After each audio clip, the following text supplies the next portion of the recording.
Greetings, everyone. Welcome. I'm truly delighted to welcome you today to this second webinar in our series of scientific webinars. I'm Nicola Dyer, and I am the Senior Advisor and Secretariat Manager for the Global Seaweed Coalition. It's truly my pleasure to guide this conversation today. This time, we're going to focus on seaweeds and integrated multi-trophic aquaculture, featuring our incredible speaker, Thierry Chopin. But first, let me give you a few words about the Global Seaweed Coalition. We're a global partnership established to support the safe and sustainable scale-up of the seaweed sector, grounded in science. And to do that, we do it through 4 pillars: funding, advocacy, science, and policy. We provide seed funding for projects. We spread the seaweed narrative in global, national, and local fora. We share knowledge about scientific and technological developments and good practices in the industry. And we drive and influence policy change from local to global levels. We were launched in March of 2021 as the Safe Seaweed Coalition, with funding initially of £3 million from Lloyd's Register Foundation and support from the French National Research Centre, as well as United Nations Global Compact, which now houses us, and we've since become the Global Seaweed Coalition. So far, we have delivered 1.1 million euros in project funding through 2 competitive calls for proposals, and we expect to run a 3rd call later this year. Our members represent the entire seaweed value chain, from smallholder farmers to multinational businesses, specialized research institutes to intergovernmental organizations, all working together to realize the full potential of the seaweed sector and to ensure its safety for consumers, workers, and for the environment. So just a couple of housekeeping details before we get into the substance of the event. Please feel free to use the chat to let us know who you are and your institutional affiliation. We'd love to hear from you in the chat. And throughout, please feel free to post your questions in the chat. Azadine, our communications manager, and Andrea, our communications intern, and Sophia, who is our UN Global Compact liaison, they'll all be monitoring the chat. So please do take a look at that. If you've got questions, please put your questions in there. They're going to be monitoring, and they might be responding to you in real time. They'll also be letting me know what the questions are so that I can feed them to Thierry so that he can just focus on the content that he's delivering and on his responses to the questions. And even though we're all familiar with Zoom calls at this point, just please remember to stay muted unless you're actually called on to speak. Thank you. All right, now, turning almost to our event, the objective of this event is to shine a light on seaweed and integrated multi-trophic aquaculture, which are key components of the turquoise revolution at the intersection of the blue and green worlds. And Thierry even has some great colors to support that. And we're going to be facilitating a dialogue about this topic. Our speaker, Thierry, is from the University of New Brunswick in Canada. Let me briefly take you through the agenda. First, our scientific director, Philippe Potin, is going to introduce the scientific work of the coalition, and then he will introduce our keynote speaker a little bit more than I've just done. Then Thierry will speak for about 30 minutes, and then we'll open the floor for a Q&A of about 10 minutes. So do feel free to use that chat in the meantime, and we'll make sure to tee up just the most important questions for Thierry, and perhaps group them as well, so because we may have a couple that overlap. And we're going to close shortly, or as close to the top of the hour as we can. Finally, before I turn this over to Philippe, Please all turn on your cameras. We're going to do a brief group photo. And for that, we are going to turn it over to Azadine, who's going to tell us when to start smiling and when to stop smiling. So everybody, please turn on your cameras. And Azadine, over to you for the smiling cues, please. All right. Please open your cameras, everyone. Hello, everyone. Give me your best smiles. Perfect. So you can start smiling right now.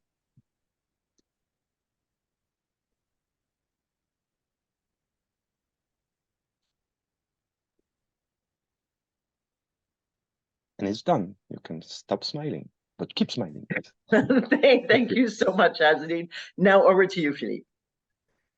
Thank you, Nicolas, and good day, everyone. So it's really a pleasure just to say a few words about our new scientific council, which is now part of the new Global Seaweed Coalition. So Thierry will be a member of the scientific council, and the series of webinars is really the opportunity to present for some of you, because most of them know very well the colleagues who will be involved in our scientific council. So the different scientists who will work together to provide guidance and advices for the future of the seaweed industry. So through the actions of the Global Seaweed Coalition. So I will be brief, and in order to have the most of the time to discuss with Thierry at the end of his talk. I will just say a few words to introduce him. Of course, I know him for a long time, probably nearly 40 years ago, and I was trained at the beginning by Thierry when he was PhD students and giving some courses about his PhD project, and of course I have a special relationship with him because we were trained at the same university in Brest with the same mentor, Professor Jean-Yves Floch, and we stay in contact all along our career on both sides of the Atlantic. And of course I follow up very well what Thierry was accomplishing in New Brunswick and in Eastern Canada. He was really of course, taking advantage of all his expertise in seaweed ecophysiology and biochemistry to inspire some new programs which will be much more integrated. And Thierry really spent the last 25 years to convince people that we have to think much more integrated. Of course, the seaweed sector is very important. The seaweed aquaculture development is essential, but it could be also a large part of the development of the global aquaculture. We have to really continue to develop for tackling all the challenges facing the humanity, and especially reaching some of the sustainable developmental goals like the SDG 2.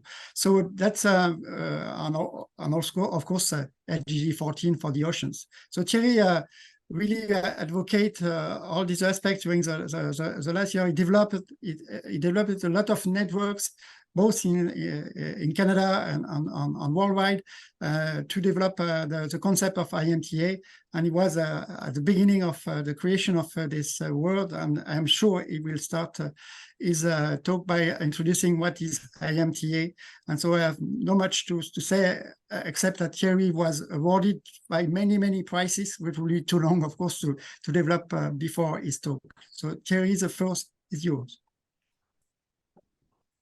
Okay, thank you, Philippe, for this very kind introduction. And also, yes, the memory lane 40 years ago. So that's wonderful. And yes, we had the same PhD supervisor, who was really a wonderful person, Jean-Yves Floch. So let me start this presentation on the good morning, good afternoon, or good evening, wherever you are in the world. And what I would like to do this morning is talk about seaweed and integrated multi-trophic aquaculture, which I think are the key component of the turquoise revolution at the intersection of the blue and the green world. So in May of this year, I received the Aquaculture Association of Canada Lifetime Achievement Awards.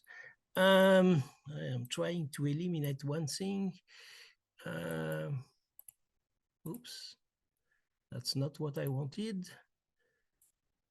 Yes, so and the title of my presentation was 43 years with Seaweeds, 34 years at the University of New Brunswick, 27 years with the Aquaculture Association of Canada, 20 years on integrated multi-trophic aquaculture on IMTA. So let's celebrate. And it was also for me an opportunity to reflect on what I have learned during these pioneering years. And that's what I would like to share with you, part of it.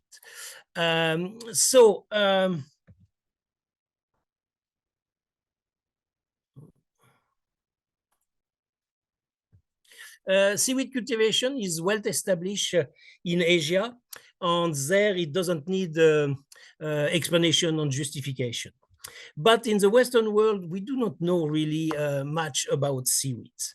However, there are renewed interest in their mariculture, and it was triggered by several things. One of them being their cultivation in integrated multi-trophic aquaculture or IMTA system, in which they are the key component to recover dissolved inorganic nutrients. So in '95, there was a conference in St. Andrews. I'm trying to eliminate the top. I don't know if you see it or not. Yeah, so there was in '95 a conference in St. Andrews in New Brunswick, Canada.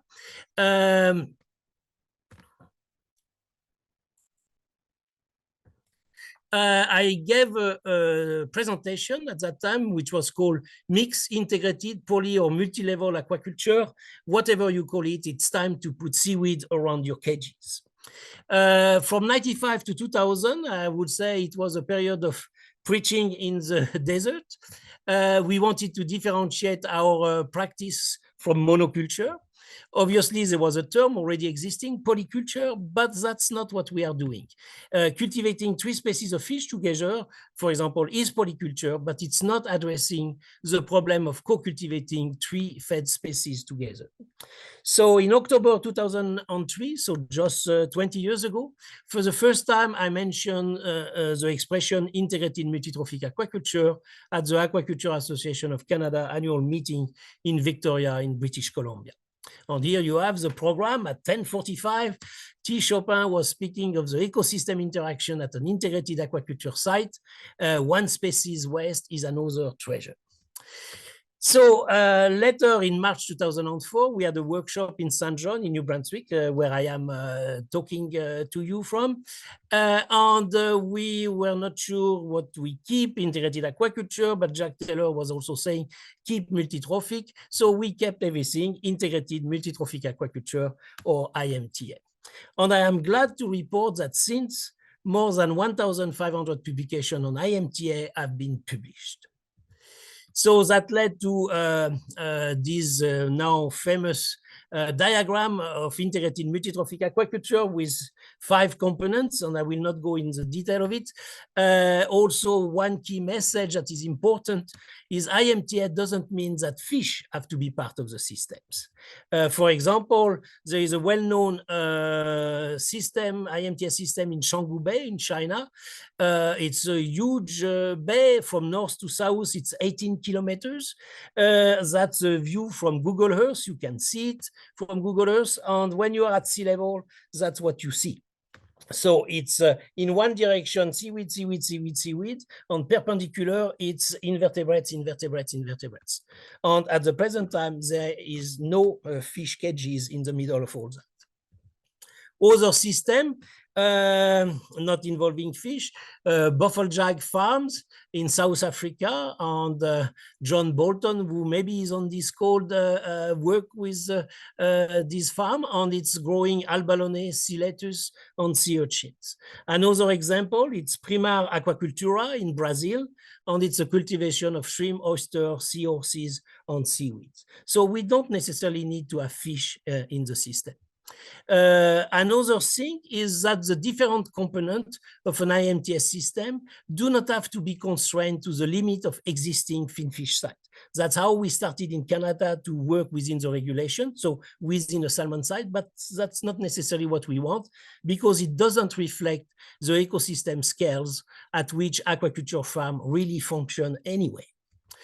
So we need to move to what I call an ICAM, an integrated coastal area management strategy, in which several horizontally integrated companies coordinate their activities within the integrated coastal area, instead of having one vertically integrated company that is trying to do everything.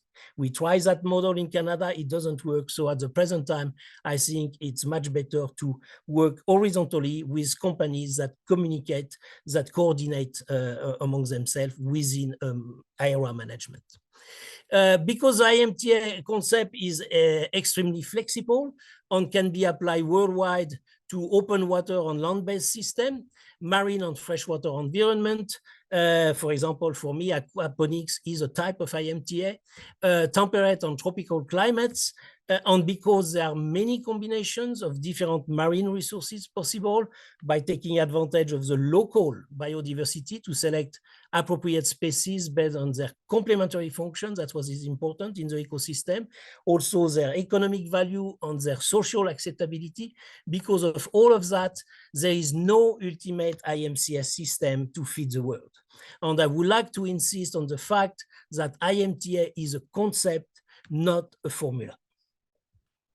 So the second point also in the renewed interest in the mariculture and seaweed in the Western world, I think, is the emerging understanding of the ecosystem services they provide. So until now, seaweed and other extractive species have been valued only for their biomass and their food trading value. But if we want to calculate the IMTA full value, we also need to value the ecosystem services they provide, along with the increase in consumer trust and the societal political license to operate that they give to the aquaculture industry within a circular economy approach. So in 2021, I wrote a paper called Seaweeds Are Finally Getting Their Moment. How do we translate it into a momentum beyond the present hype? And in that paper, I identified 22 ecosystem services provided by Seaweeds. This year, I wrote a chapter in a book, what people call coffee table books. That's very interesting because it's reaching another audience. It's people that like to have wonderful, generally very well illustrated book on their coffee table for discussion with friends. And it's very interesting because that's getting out of the scientific ivory towers. So in that chapter, I identify 36 ecosystem, bioeconomic and societal services provided by Seaweeds. So what are these ecosystem services? I will not go to the list of 36 because I will have Nicola and Phillips giving me dirty eyes. So I will not do that. I will just talk about a few of them. Seaweeds are excellent nutrient scrubbers, especially for dissolved nitrogen, phosphorus, and carbon. Everybody agree with that. But let's also debunk a number of false claims that we can read or hear on social media. One of them, seaweed do not need to be irrigated with water. Fresh water, yes, sure, but they need seawater and of good quality. Another one, seaweed can be cultivated without fertilizer and agrochemicals. Sure, but they need nutrients in the sea. So let's talk a little about fed species versus extractive species. So the fed species, that's what is called the exogenously fed.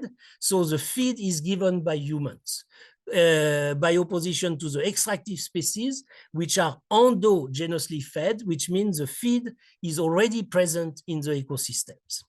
So in 2020, Dunbar et al. Proposed excretive species versus extractive species. And I say, please, please not that.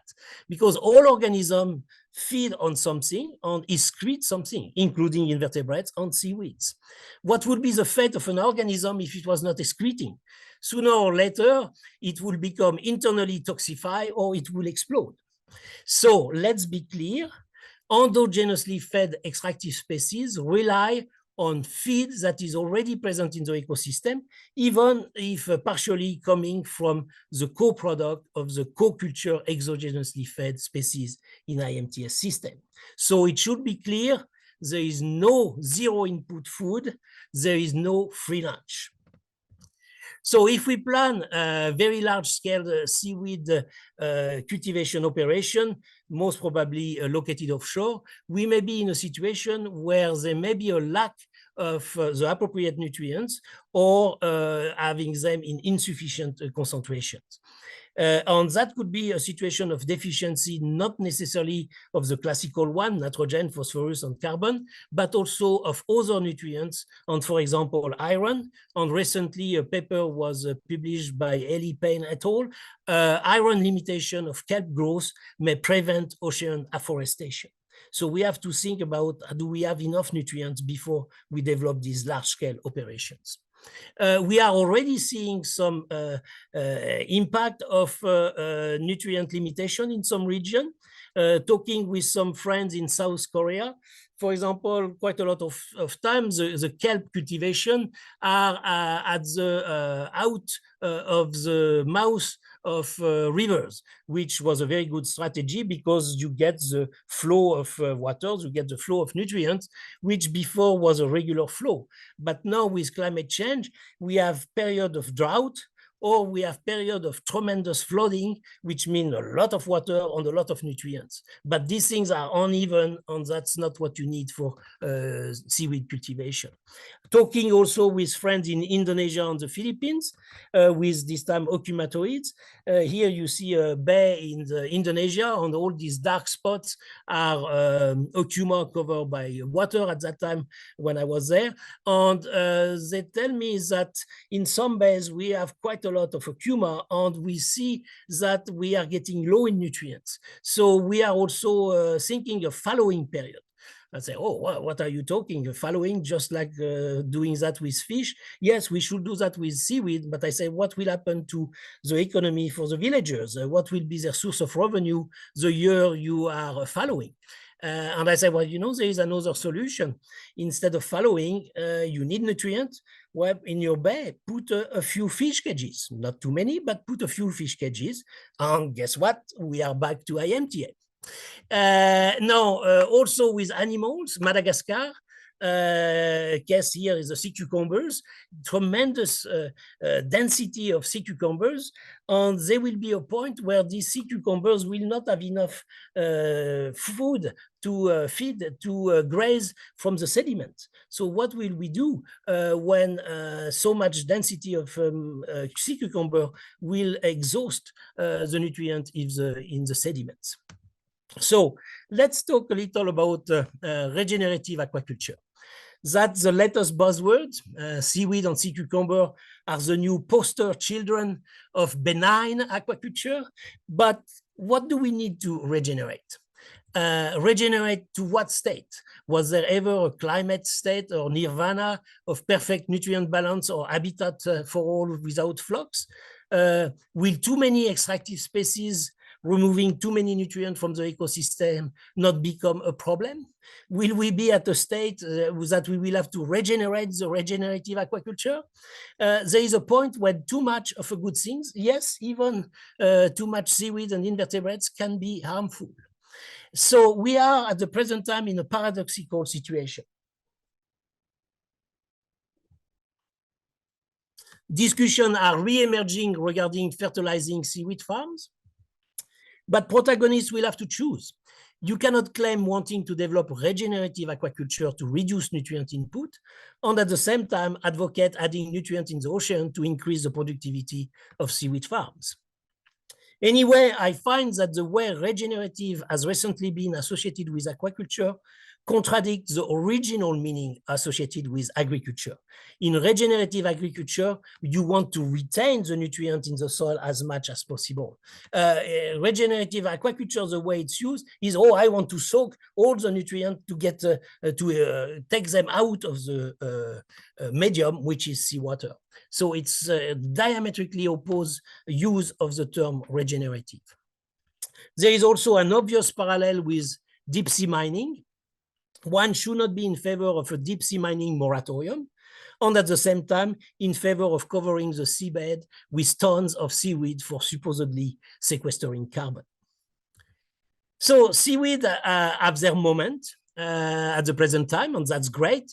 Seaweed warriors, cool seaweed help save us from climate catastrophes. Seaweeds, planet-saving anti-burping drug for cows. Will seaweed save the world? How seaweed can save the planet? Kelp, the ocean ecosystem engineering. Seaweed forest can help fight climate change without risk of fire. Seaweed eat carbon, seaweed feeding the world, seaweed the ocean hero, the zero input food, ride the seaweed wave, seaweed the underwater superheroes, the superstar superfood, seaweed the charismatic carbon nature-based solution. So I hope it's not just a moment, because what I am really interested in is developing a seaweed momentum in the long term. So seaweeds are not super underwater heroes that will save the planet from all the problems we have created. Problems should be first addressed at the source. Instead of dreaming of quick fix, band-aid solution, just grow more seaweeds that do not solve the causes, which are consequently perpetuated. Just take an example, the leading factors of major algal bloom, eutrophication, and dead zones are nutrients from agricultural runoff and sewage effluent to coastal region that societies pretty much worldwide are not willing to control. Here is the example of the drainage basin of the Mississippi River. So almost half of the US and some part of southern Canada. And it all end up in the Mississippi Delta in New Orleans, and we have dead zones, and one of the solutions is grow more seaweed. But what do? Every year we will put band-aids, grow more seaweeds, but if we are not addressing the situation upstream, we will never solve the problem. So we have to solve things at the source. Now, other ecosystem services, seaweed cultivation does not need more arable soil and land transformation, no more need of deforestation, that's correct. Seaweed can be used for habitat protection, restoration, and for increasing biodiversity, yes. And it's one of the rare cases where you can have more habitat and eat it too. Just like your cake. So seaweed in the aquaculture is the aquaculture component providing oxygen, while the other animal and microbial components are consuming oxygen. So seaweed can sequester transiently, and that's the key words, transiently carbon dioxide, so they can contribute in a way to slowing down global warming. But that's the transient aspect that is important. So here, a big caution flag. While growing, yes, seaweed stores or transiently sequester carbon, but when seaweeds are harvested and processed, carbon is also transformed and enters the fast carbon cycle. So as a matter of fact, it's not permanently sequestered at geological time scales, and we should be very clear about that.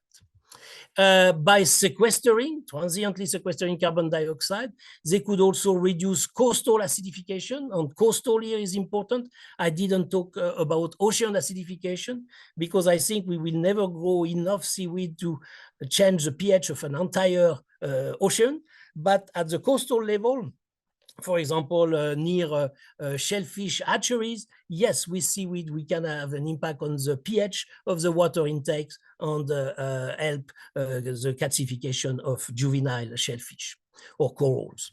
IMTA also, by this multi-crop diversification approach, growing fish, growing seaweed, growing invertebrates, could be an economic risk mitigation and management option to address pending climate change and coastal acidification impacts, and that way increase the resilience of the aquaculture sector on coastal communities.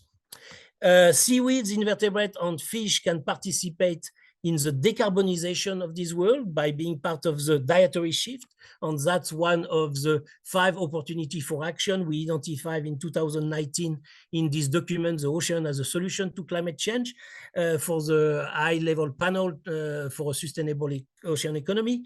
And we are revising this document in 2023 that will be available in a few weeks in New York. Dietary shift toward food production system with a lower carbon footprint than terrestrial one, and also mitigation of nutritious food insecurity, which is something that is very important for the FAO. We can also increase the societal acceptability of aquaculture. Seaweed cultivation on IMTA system could be associated with wind farm on tidal current turbine farm for a reduced cumulative footprint by combining the different activity.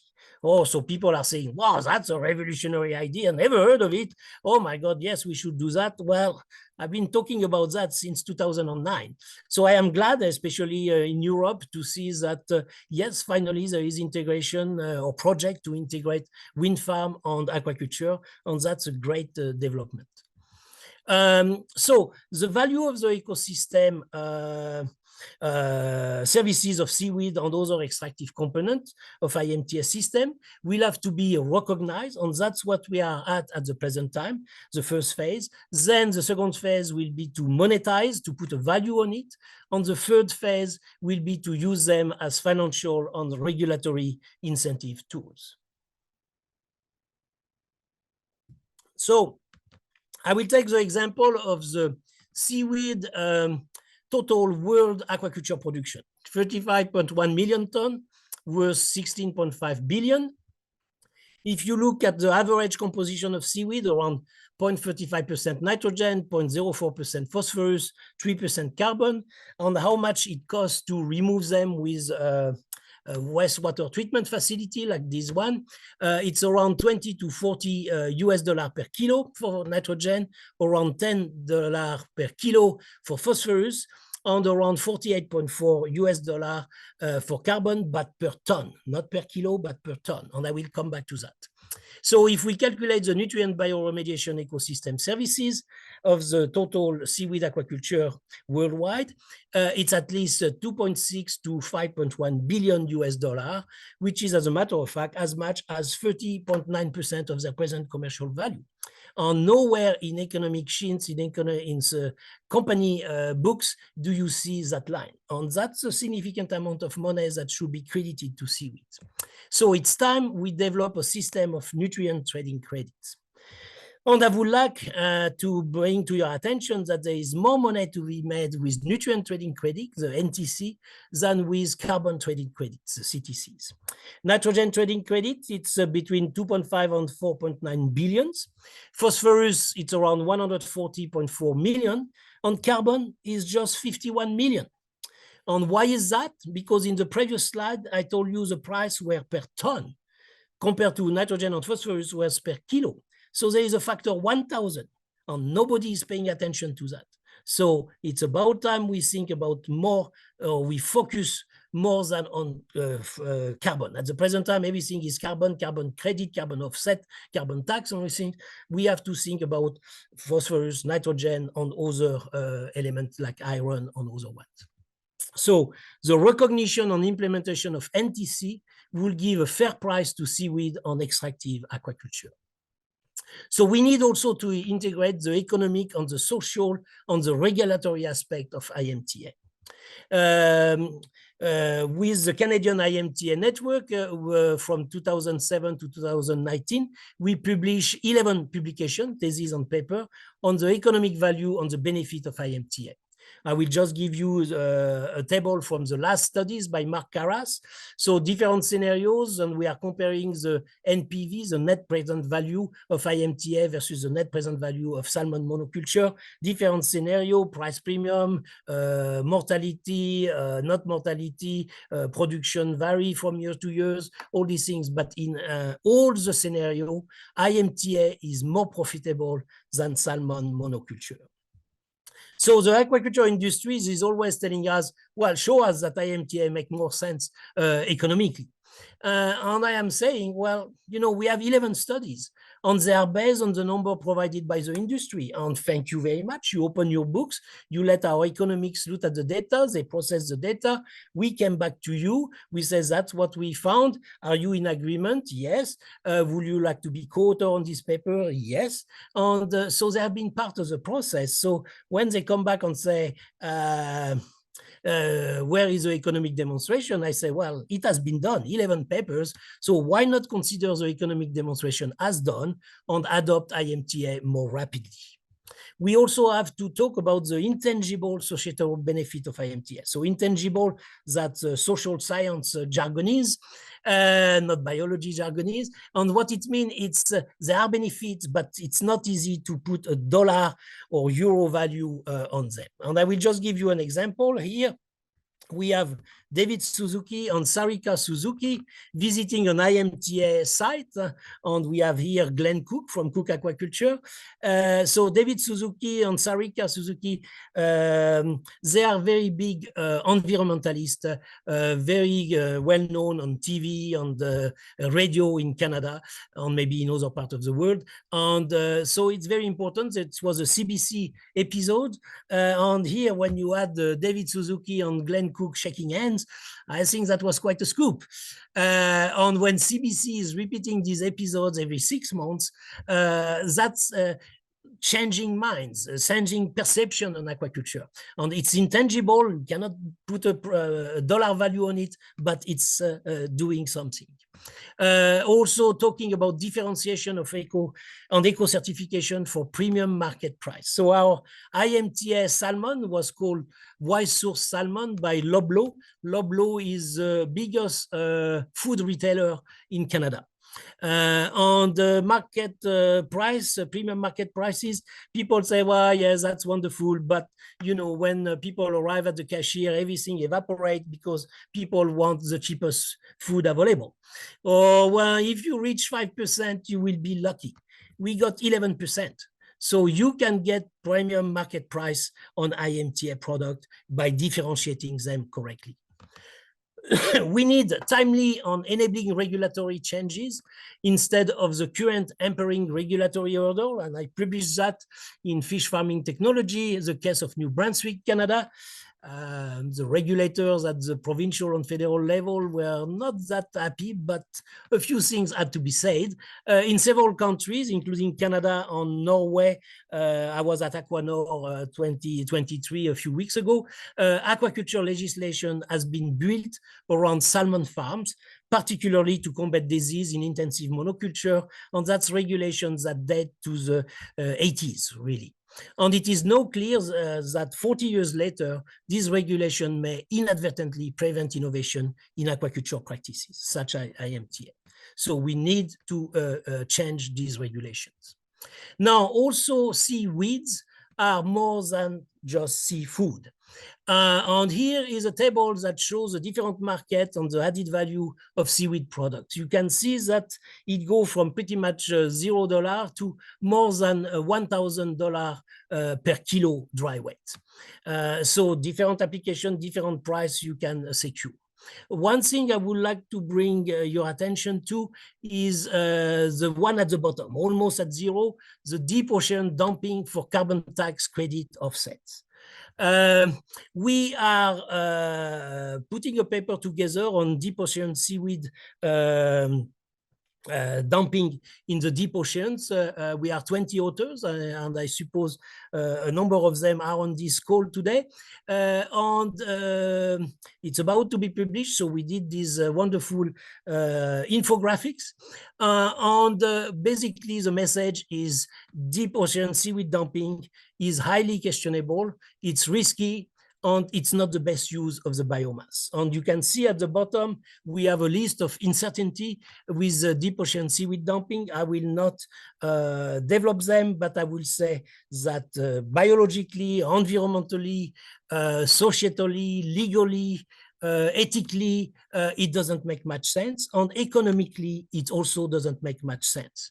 So if I compare this value, if I look at the carbon tax in Canada as of 2023, it's $65 Canadian per ton of carbon, or $48.4 US per ton of carbon.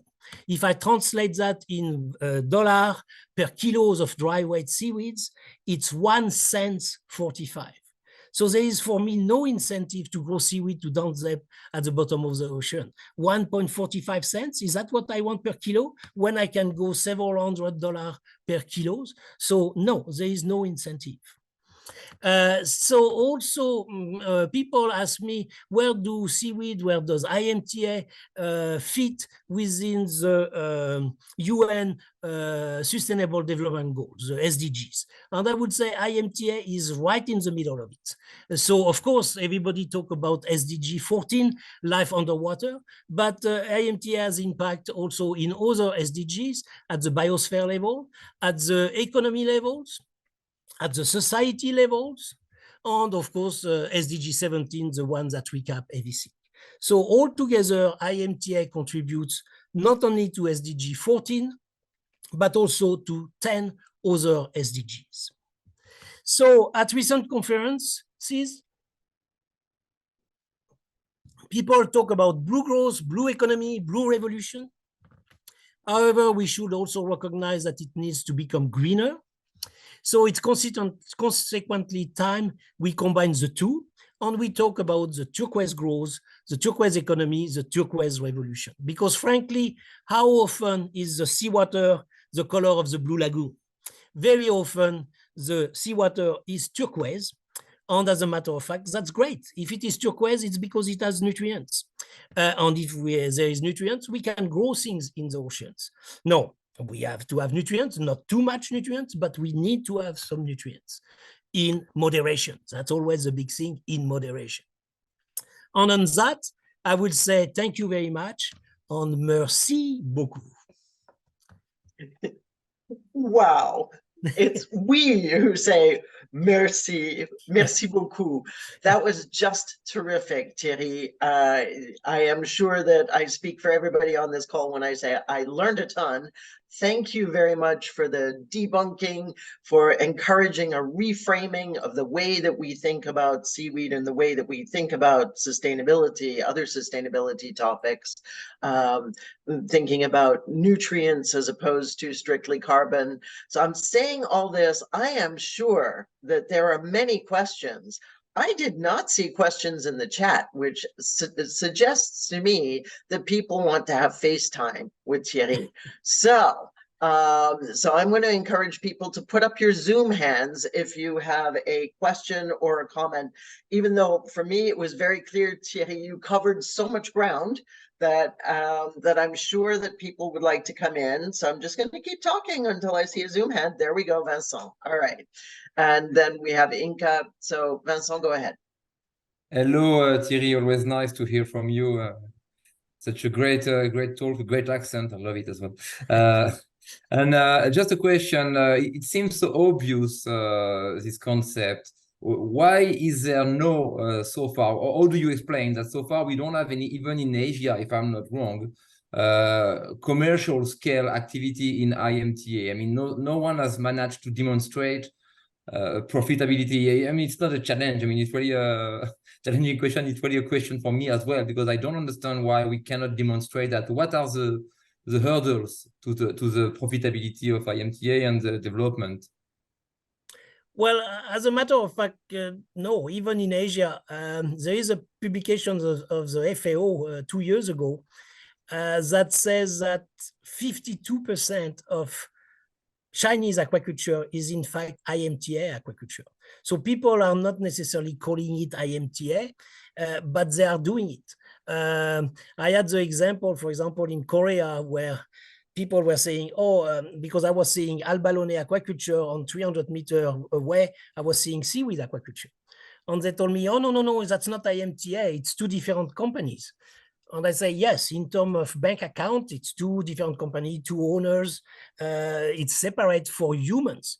But in terms of natures, when you have abalone here on 300 meters away, you have seaweeds, nature is much smarter than humans. They have understood, it has understood how it works. So as a matter of fact, I would say 52% of Chinese aquaculture is IMTA. Now, Western world, it's a different thing. In the Western world, we like monoculture, which is making money for a while, and then because we push the monoculture too far, then we have problems. So it works for a while, and then we have to adjust. Compared to IMTA is something in the long term. So For example, I talk about these 11 studies, and we talk with the salmon aquaculture industry in Canada and in Norway. Things are starting to pick up a little, and people are comfortable in what they are doing.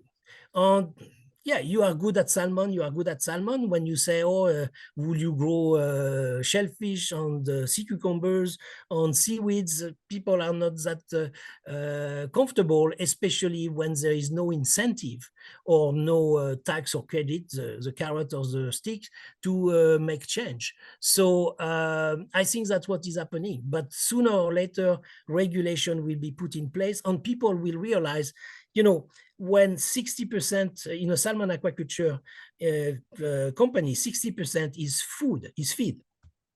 When some of that go to the bottom and is not used, that's not very efficient. When you think you can reuse it, and it's happening anyway, you're reusing it, but you don't put it in your budget line, then you will realize, okay, that's the same thing.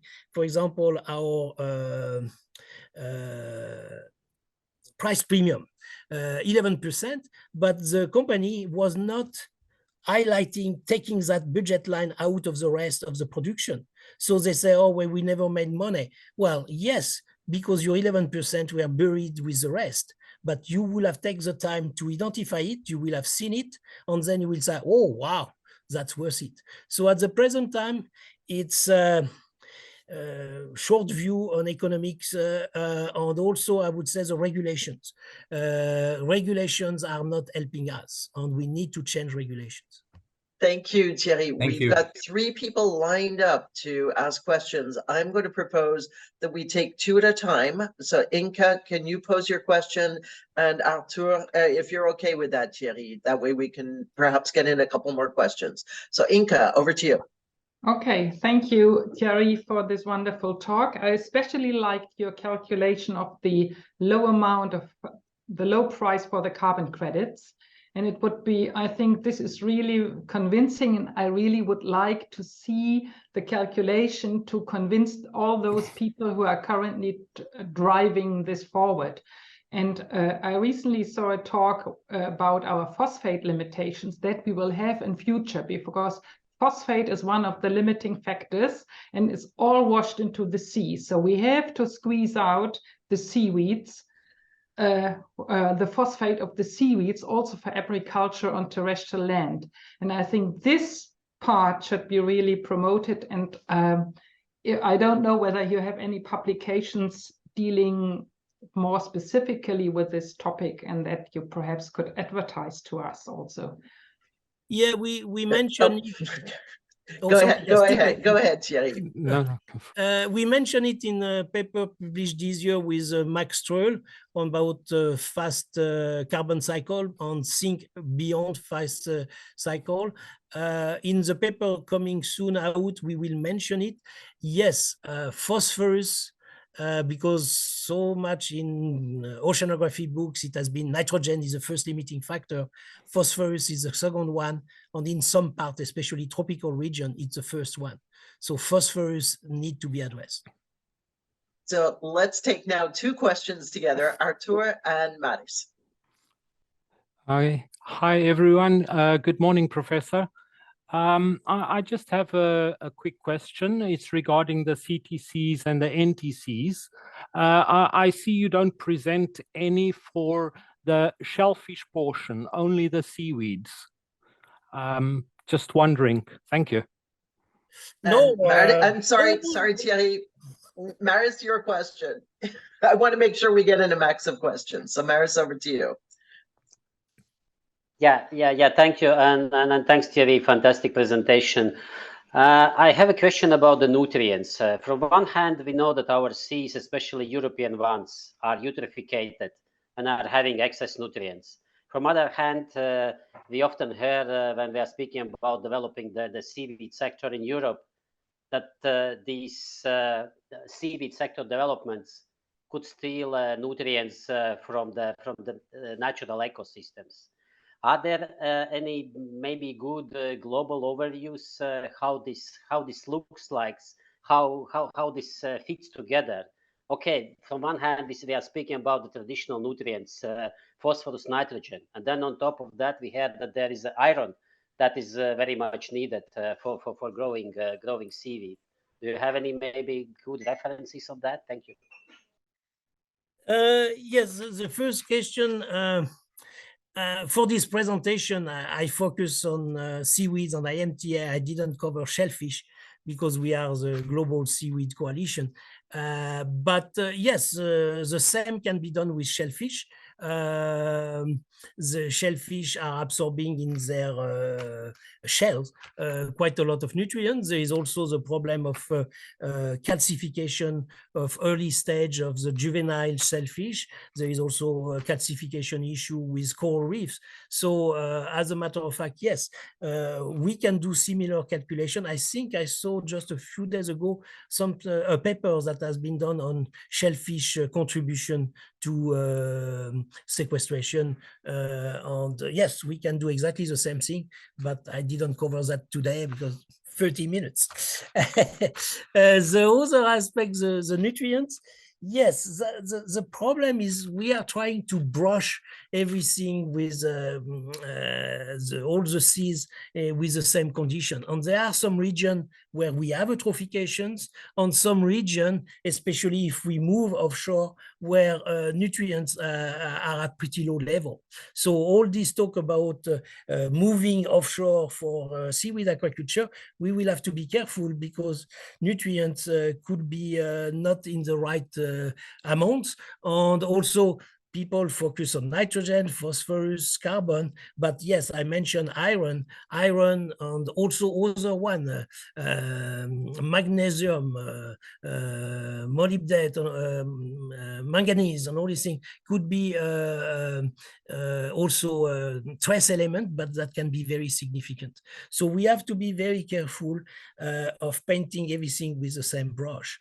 And there is no solution that work for everywhere. So we have to see, okay, where are you? What are the species you can grow? And what is your nutrient regime? And there will be different solutions in different regions. But we have to be very careful. Nutrients are key. Also, you have some papers that look at where can we grow seaweed, and just look at nitrogen availability or temperature, all these abiotic parameters. And very often, I would say, it's not only the nitrogen, the phosphorus, the temperature, the light that are limiting or plenty. A lot of time, what will control the development of seaweed operation are social issues. And that is not easy to quantify. That's among the intangible aspect, but will seaweed aquaculture pick up in some region or not will have nothing to do with nitrogen and temperature. Will have to do, are people willing to do it, yes or no, and at what conditions? Thank you so much, Thierry. Thank you also to everybody who's asked questions. That's going to conclude the Q&A part. If you've got any additional questions for Thierry, of course, feel free to reach out to him either directly or through the Global Seaweed Coalition. We're proud to call Thierry a member of our scientific council.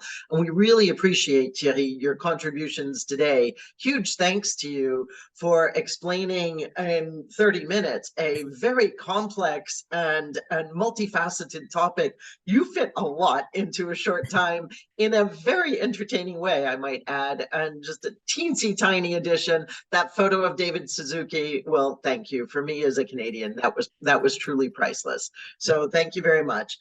We really appreciated your offer to deliver this talk, and I think you've made a big contribution to helping to understand a really complex and highly relevant topic.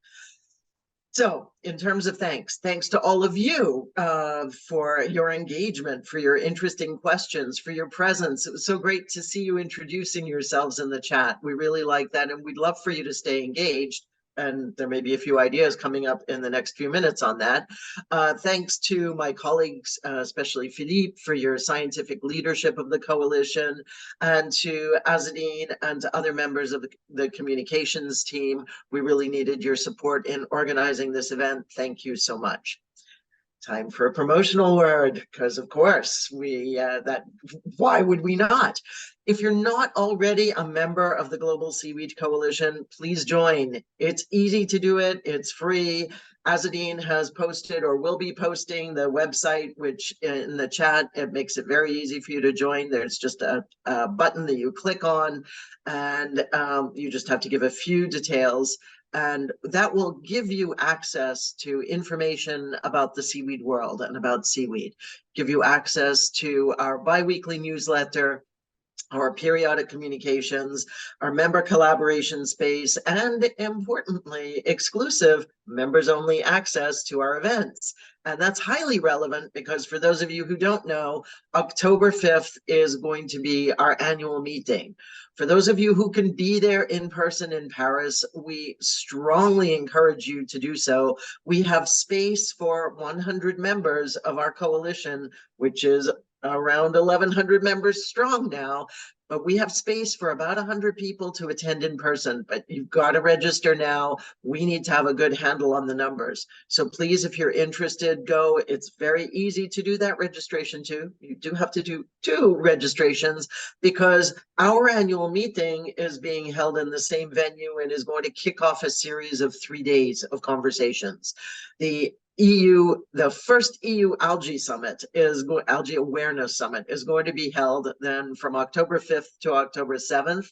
Mattis, who posed the question earlier, is the key person on the organization of the EU Algae Awareness Summit. We, the Global Seaweed Coalition, together with the European Commission and the French government, are co-organizing this event, the EU Algae Awareness Summit, which comes right after and in the same place physically as our annual meeting. So please, on the morning of October 5th, if you are able to attend either virtually or physically, please register. If you are able to attend physically, please register as soon as possible so that we get a handle on the numbers. And this is going to be a very high-level event. We're going to have members of our strategic and scientific advisory councils speaking. There's going to be exhibitions of the many facets of seaweed. And for those who are going to be there in person, the last day is going to be open to the public. There will be workshops, including by the Station Biologique de Roscoff, thanks to Philippe. The Roscoff Biological Station will be doing some workshops. We will have chefs featured. It's going to be a lot of fun. We hope that you found this event both useful and enjoyable. And we look forward to seeing many of you as we continue this series of webinars. And we look forward to seeing many of you in October, we hope in person. Thanks very much. Goodbye.